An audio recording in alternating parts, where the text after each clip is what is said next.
Hello दोस्तों, welcome to your channel Shalini beyond study. आज आपके लिए कुछ बहुत ही महत्वपूर्ण प्रश्नों की श्रृंखला के साथ हम आए हैं। ऐसे क्वेश्चनों के साथ जो कि बार बार पेपरों में पूछे गए हैं।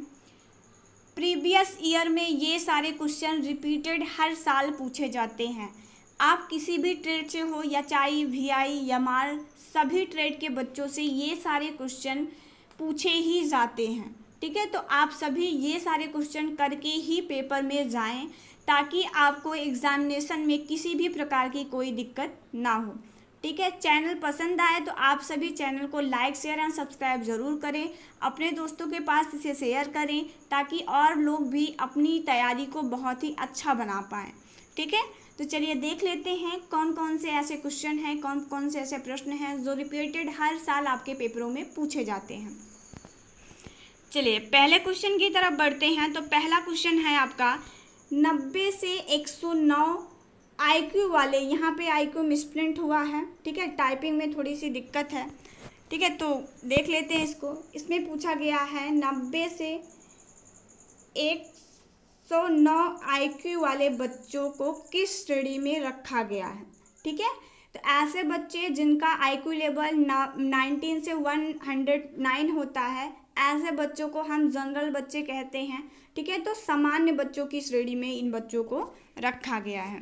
चलिए अगले क्वेश्चन की तरफ बढ़ते हैं। तो हमारा अगला क्वेश्चन है कि आईक्यू का पूरा फुल फॉर्म क्या होता है। ठीक है, जो आपका आईक्यू होता है उसका फुल फॉर्म क्या होता है। ठीक है, तो आईक्यू को हम क्या कहते हैं, इंटेलिजेंट क्वालिटी। ठीक है, ये बौद्धिक क्षमता को मापता है, बौद्धिक क्षमता को मापने की इकाई है, इसको हम इंटेलिजेंट क्वालिटी बोलते हैं। ठीक है, आगे बढ़ते हैं। अगला क्वेश्चन क्या है, अगला क्वेश्चन आपका है कि दृष्टि तीक्ष्णता को मापने वाली इकाई का नाम क्या है।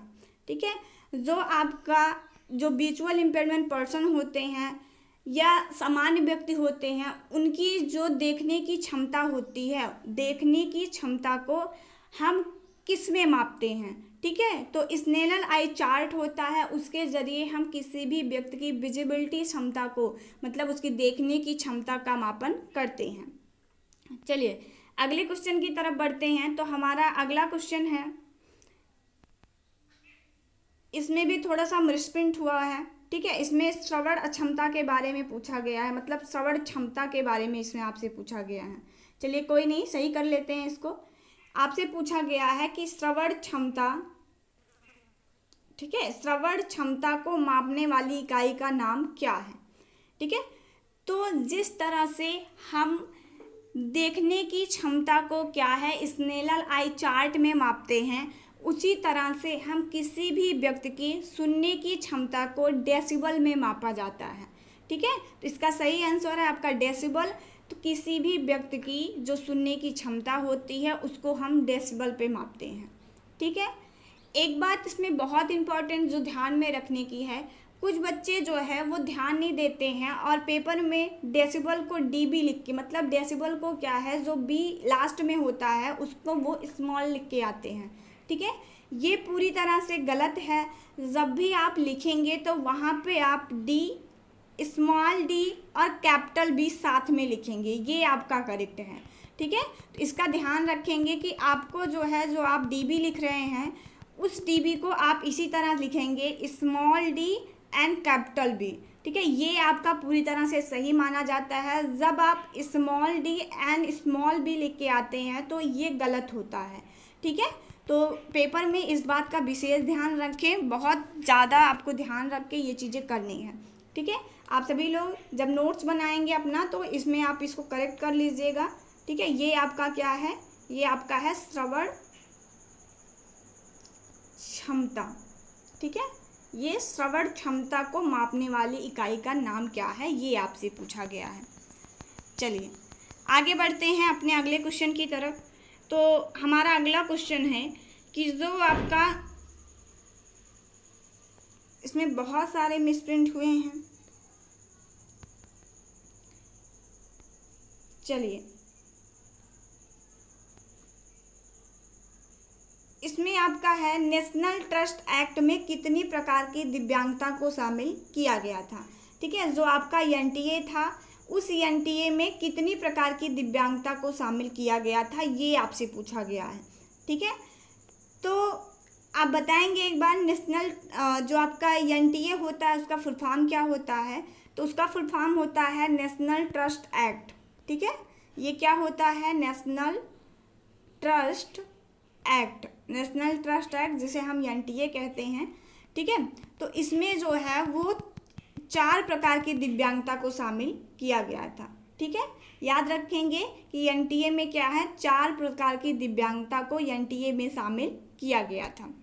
चलिए आगे बढ़ते हैं। तो हमारा अगला क्वेश्चन है कि सामान्य व्यक्तियों की श्रवण क्षमता को कितने डेसिबल तक होती है। मतलब जो सामान्य व्यक्ति होते हैं उनके अंदर जो सुनने की क्षमता होती है वो कितने डेसिबल तक होती है। ठीक है, तो जो सामान्य व्यक्ति होते हैं ऐसे व्यक्तियों की जो सुनने की क्षमता होती है वो 0 से लेके 25 dB तक होती है। ठीक है, ध्यान रखेंगे आप सभी, इंपॉर्टेंट क्वेश्चन है। चलिए अगले क्वेश्चन की तरफ बढ़ते हैं। अगला क्वेश्चन है कि जो रेडियो होता है, ठीक है, जो आपका रेडियो होता है वो किस प्रकार की शिक्षण अधिगम सामग्री है। जिसे आप शिक्षण अधिगम सामग्री को हम शॉर्ट में टीएलएम कहते हैं। ठीक है, टीएलएम जिसका फुल फॉर्म होता है टीचिंग लर्निंग मटेरियल। ठीक है, इसका क्या फुल फॉर्म होता है, चलिए क्लियर में लिख देते हैं इसको हम। तो ये टीएलएम होता है। ठीक है, टीएलएम जिसे हम क्या कहते हैं, teaching learning material, teaching learning और मटेरियल, ये आपका पूरा होता है टीएलएम का फुल फॉर्म। ठीक है, अब यहाँ पे थोड़ा सा जान लेते हैं टीएलएम क्या होता है। टीएलएम क्या होता है, टीएलएम वो शिक्षण सामग्रियाँ होती हैं जो शिक्षक को हेल्प करती हैं अपने जो उनका शिक्षक का टॉपिक रहता है उसको समझाने में। ठीक है, तो टीएलएम एक प्रकार की ऐसी सामग्रियाँ होती हैं जो किसी जो शिक्षक होते हैं जो पढ़ा रहे होते हैं उनको जो टॉपिक को पढ़ाएंगे उस टॉपिक को बहुत अच्छे ढंग से क्लियर करने में शिक्षक की मदद करने वाली जो भी सामग्रियाँ होंगी वो टीएलएम कहलाएंगी। ठीक है, वो विषय से संबंधित भी हो सकती हैं और जो प्रकरण है उससे भी संबंधित, मतलब जो उसका विषय है उससे भी संबंधित हो सकती हैं और प्रकरण से भी संबंधित हो सकती हैं, कक्षा से भी संबंधित कुछ सामग्रियाँ होती हैं। ठीक है, चलिए आगे बढ़ते हैं। तो आपका अगला है जो बहुत इम्पोर्टेंट है, ये बहुत बार पूछा गया है। ठीक है, आप सभी लोग इसको इम्पोर्टेंट लगाएंगे, ये बहुत बार रिपीटेड क्वेश्चन ये पूछा गया है कि ADHD का फुल फॉर्म क्या होता है। ठीक है, आपसे ADHD का फुल फॉर्म पूछा गया है। तो इसका फुल फॉर्म होता है attention deficiency hyper activity disorder. ठीक है, तो क्या फुल फॉर्म होता है इसका, attention deficiency hyper activity disorder.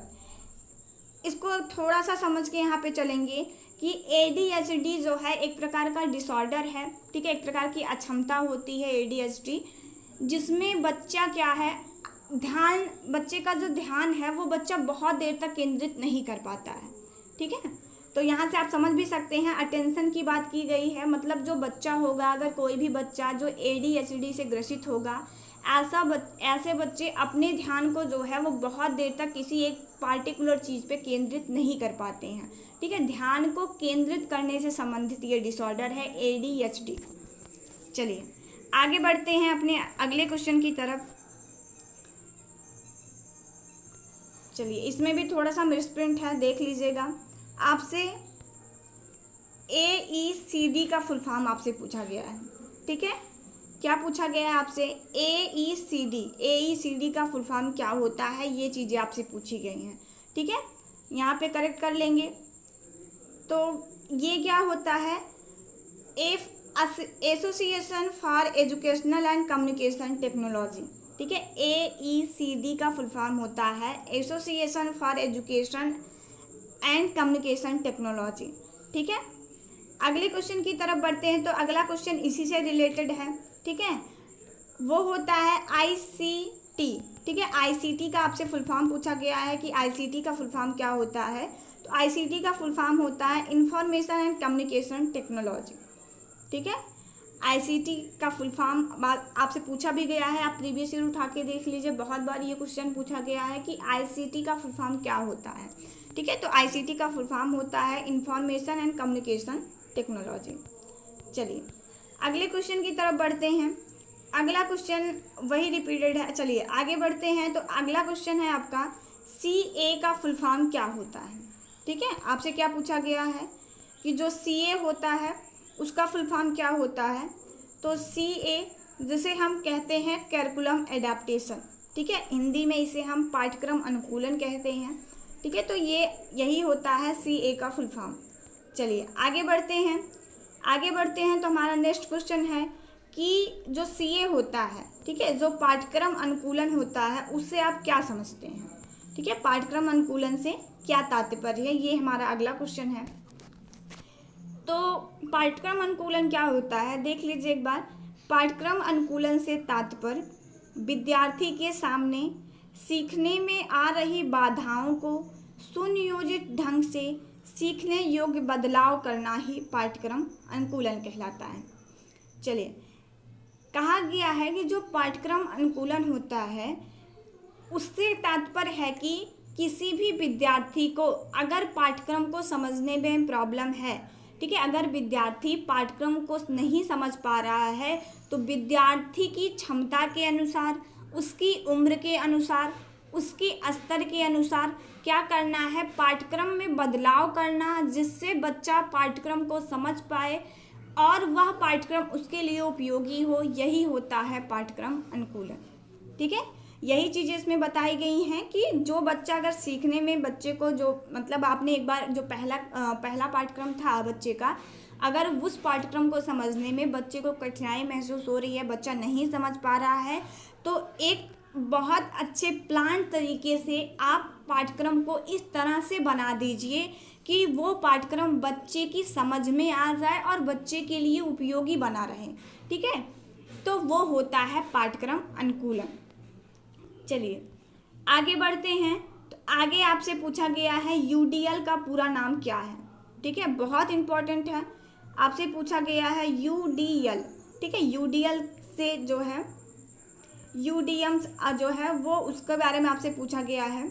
UDM क्या होता है, तो यूडीएम क्या होता है, यूनिवर्सल डिज़ाइन मॉडल। ठीक है, इसमें भी थोड़ा सा मिस्टेक है, ये यूडीएल है, यूडीएम है। ठीक है, देख लीजिएगा, इसका मतलब होता है यूनिवर्सल डिज़ाइन मॉडल। ठीक है, चलिए अगला क्वेश्चन उसी से रिलेटेड है कि यूडीएल जो यूडीएम होता है, ठीक है, जो आपका यूडीएम होता है, यूडीएम होता है, ठीक है, तो उससे क्या समझते हैं आप, क्या होता है यूडीएम। ठीक है, तो यूडीएम एक ऐसा मॉडल होता है जहाँ पर सभी योग्यता वाले व्यक्तियों को बिना किसी बाधा और भेदभाव के सभी सुविधाओं को उपयोग कर पाने में सक्षम हो। ठीक है, चलिए यूडीएम समझ लेते हैं। देखिए, जो यूडीएम है, यूडीएम एक ऐसा मॉडल होता है जहाँ पे क्या है कि सभी व्यक्तियों को, चाहे वो कोई सामान्य व्यक्ति हो, चाहे वो कोई दिव्यांग व्यक्ति हो, ठीक है, सभी व्यक्तियों को जो है जो भी सामग्रियां हैं उसको जो है सभी व्यक्ति अपने आवश्यकता के अनुसार अगर उसको उपयोग कर पा रहे हैं, ठीक है, उन व्यक्तियों में कोई भेदभाव नहीं है, सारी चीज़ों का उपयोग वो अपनी आवश्यकता के अनुसार, अपनी सुविधा के अनुसार अगर वो उपयोग कर पाने में सक्षम है, तो इसी मॉडल को हम यूडीएम कहते हैं। ठीक है, जैसे रेलवे स्टेशनों पे जो है वो मतलब उसमें क्या है कि वो बोलते भी रहते हैं, कैप्शन भी चलती रहती है।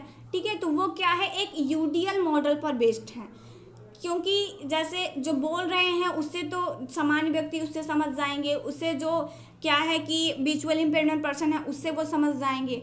ठीक है, लेकिन जो हियरिंग इम्पेयरमेंट पर्सन है, जो आवाज़ वो बोल रहे हैं वो तो उसके लिए बाधा का काम है, वो नहीं समझ पाएगा, तो वो क्या है, जो कैप्शन चल रही है, ठीक है, वो उसको देख करके वो समझ जाएगा। तो ये एक प्रकार का यूडीएल मॉडल है जहाँ पर सभी व्यक्तियों को समान चीज़ें, जो भी चीज़ें हैं सबका वो उपयोग वो बिना किसी बाधा और भेदभाव के कर पाएँ, तो इसी प्रकार के मॉडल को हम यूडीएल कहते हैं।